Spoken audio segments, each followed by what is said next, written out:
Okay, so we're going to go over 10 things you may have missed in the trailer. Maybe you've seen them, but you don't understand the hidden messages behind them and kind of the Easter eggs. I want to talk about the first one is you may have seen this segment here where they talk about just after authentic gameplay, you can see more agility. Now, what's important here is not this one, is this one over here. It says more pace even when they're tired, but have a look at Mbappe's movements. Have a look here. When the ball gets received, have a look. Now, you can see here, Mbappe has the red mark above his head. Now, does that mean, just behind the screen here, that Mbappe is controlled via player lock? But what's so important here is, I'm just going to slow this down. Look at his movement. So imagine holding your left analog stick and then you move your left analog stick to the left hand side and quickly to the opposite side. So that's essentially what's happening over there. Look at that. And you can see, look, the weight gets dropped and Mbappe starts running instantly.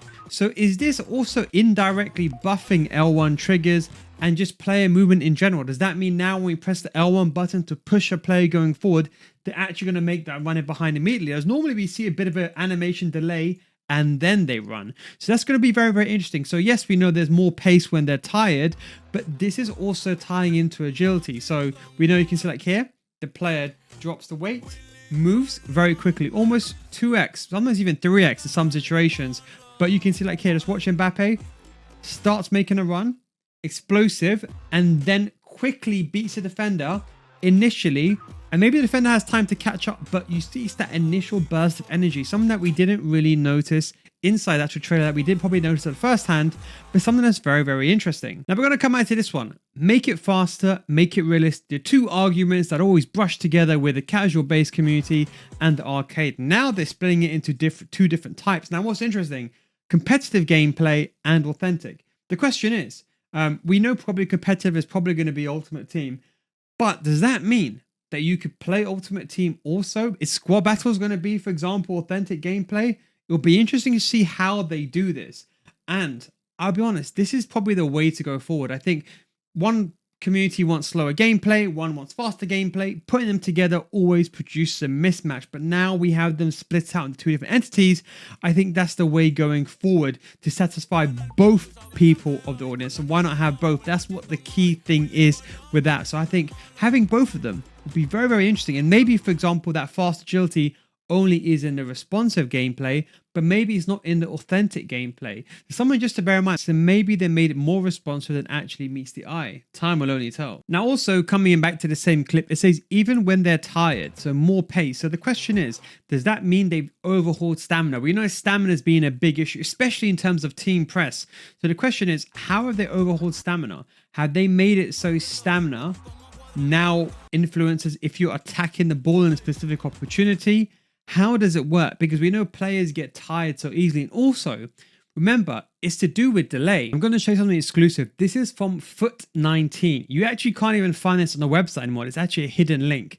But something that's very important here is at the bottom of the screen, it says physical attributes are now affected by a player's stamina during a match. In Foot 19, the attributes affected are acceleration, agility, jumping, strength, reactions, and marking, which is considered defensive awareness in the modern day. So the question is stamina and kind of buffing stamina indirectly buffing how delay, reaction, maybe your player feels sluggish, maybe they don't move as quick, they don't jump as high, they lose the ball, maybe they react slower. So technically speaking, are they also increasing the animations and the ability of a player to perform when they have low stamina? So you see, there's something here they don't really talk about, but time can only tell again when the game comes out. But it's only if you knew about that back in FIFA 19. The next one I wanted to go is passing. So you know, look here, you can see like FC25 and FC26 is authentic. So if the percentages are correct, let's assume this is not a visual example. Have a look. This is FC25. Now I'm presuming this is without the playstyles. If you played FC25 with all tiki-taka playstyles, as I mentioned, it feels different. It's quick, it's rapid.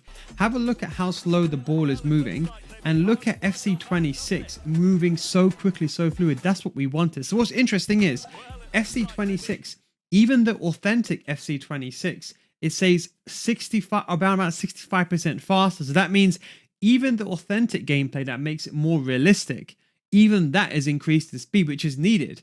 And then competitive is even faster. You can see up to 90% potentially goes. So that does that mean now that FC26, the passing is 2x? Is it 2 times faster than FC25?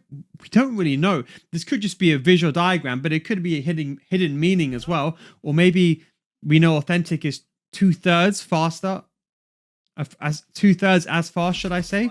Very interesting, but I think it's much needed. What's interesting is we know this is normal ground speed, they don't show playstyles, but how will this perform with tiki-taka? Will it be even faster? We know they've also, remember that talk that they adjusted that 1 frame passing, and the 1 frame passing can be shown over here in this segment, just over here. You see that 1 frame passing? So both of those together could make the gameplay much more faster. Time will only tell once again, but that's something that people don't connect together. They look at 1 frame passing, and don't forget they've been working on connection as well.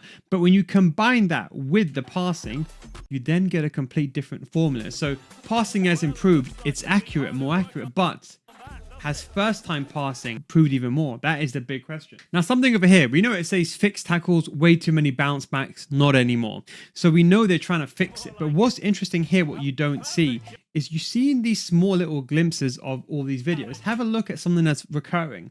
When the player's making a tackle, look at the attacker in all these situations. The attacker is almost falling over. So have a look at with the player with the ball, and you can see that. I think it's, you look at that player's fallen down. Look at Haaland. Haaland gets tackled. He drops to the floor. Have a look at the bottom left. That player drops to the floor. So you see, when every single time when the ball is tackled, have a look, for example, like here, the opponent's player is dropping to the ball. So does that mean that if you time your tackle correctly, is that some sort of a hard tackle, maybe even a new tackle? I don't know, because you can see it looks like kind of like a hard tackle, but it looks like if you time it to perfection, you can actually bring the player down. That means if you get your tackle right, just like in real life, with power behind the tackle, you can actually win the ball and take the player out, so you can reduce the chance of a bounce back. Something that we didn't consider. I didn't actually see this in the first time. It's only when I saw the trailer the second time. Again, I'm just hypothesizing what I'm seeing here, but that could be a potential leak feature. But you can see the link here.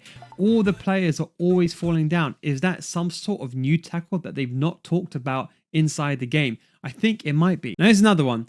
A low-driven power shot. Now, what's very interesting, you can actually already do a low-driven power shot. You just press L1, R1, and you press the shoot button with little power. Do you know how you do like a low-driven? With like under like 30%, 40% power? It's the same thing with the low-driven power shot. You just do under. So does this mean that there's a new low-driven power shot playstyle? Or does that mean there's a new function to do a low driven? So can you imagine, in like just like in real life, you've seen, for example, Cole Palmer score that goal in a Club World Cup. So do you now have the ability to, imagine with precision shooting, which technically power shot is aiming the shot, you could do a low driven from outside the box and get those shots across goals. So is this a new play style, or is this a new shooting mechanic? Time will only tell. But that means that there's going to be a change to way shooting actually happens inside the game. So we don't know. It doesn't say playstyle though. It just says low-driven power shot. So does that mean there's a new actual shot feature where you could do maybe like, we talked about a low-powered finesse. You can't really do it. Well, you can technically add a little bit of power, but technically, have they got a new shooting system inside the game? That's something else to consider from this trailer. Then there's something else. Introducing archetypes. Now, archetypes, I was thinking, is it related to Ultimate Team? Is it related to gameplay? It could be. But if we head over to the FC26 official page, something that's very interesting is we can see manager live challenges that bring new fresh storylines to the new season, new archetypes. So it says something there. Then it says one archetype unlock consumable when you get the Ultimate Edition. But it says to be used in clubs without using club coins. Level up your club or archetypes in clubs faster. So does that mean that it's just to do with pro clubs, or has it got something to do with gameplay? Is this a new type of playstyle system? Again, time will only tell, but we do know that it's going to be in pro clubs, and we know there's a goalkeeper as a next one with Rush, so maybe there's something to do with Rush.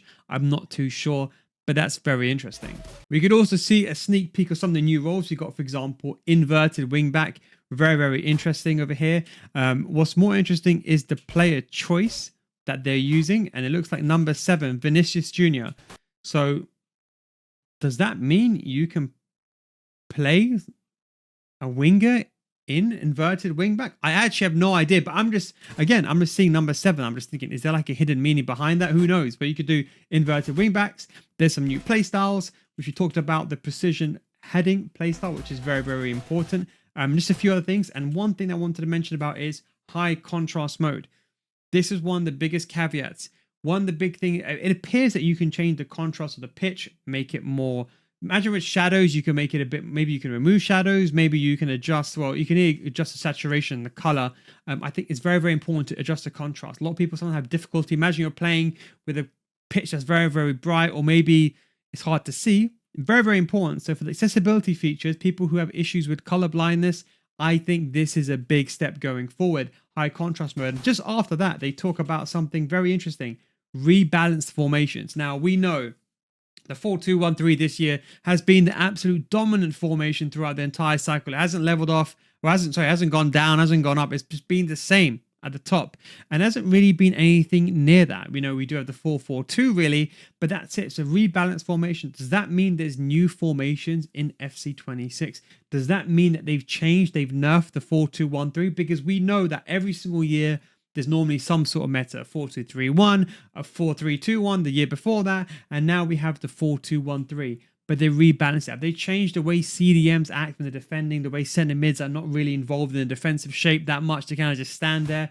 That's going to be very interesting as well. And of course, they've introduced a new foot camera. I'm actually liking it. It's kind of like the EA Games cam, and it's a bit like a kind of like a tactical kind of view with the co-op, but being a bit more zoomed out. It's actually something I'm very much looking forward to, is the new camera angle inside the game. And so one of the final things I wanted to go over is off the ball shielding. Now, this is something very interesting. You can see, look, when the player is trying to get the ball, have a look. You can see here, Cole Palmer, not the strongest of players. You can see Cole Palmer is pushing that player away. Now, we know a lot of the time you lose the ball from behind with tackle backs, or sometimes when your opponent's tackling from behind. I admit it's a big issue. They need to get that fixed next year, and hopefully it does get fixed.